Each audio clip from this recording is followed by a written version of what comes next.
வருஷம் வருஷம் கோயிலுக்கு வரதுண்டு. இந்த வருஷம் எப்பவும் இல்லாமல் அலங்காரம் ரொம்ப நல்லாவே இருக்கு, ஏற்பாடும் நல்லாவே பண்ணியிருக்காங்க. தரிசனம் நல்லா இருந்துச்சு. கஜானனம் போதகணாதி சேவிதம் கவித்த ஜம்போ பலதார பட்சிதம் உமாசுதம் சோக விநாசகாரணம் நமாமி விக்னேஸ்வர பாத பங்கஜம்.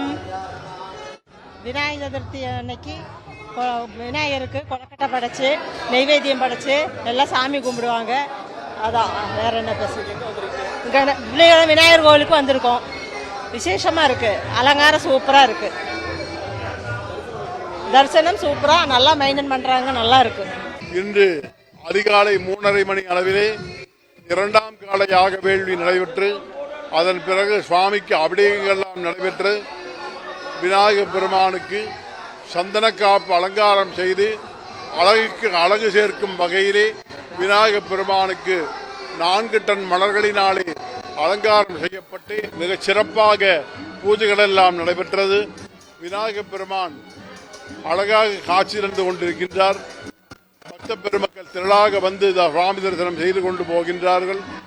எல்லாம் வல்ல இறைவனுடைய திருவருளாலே 190 டன் எடையும்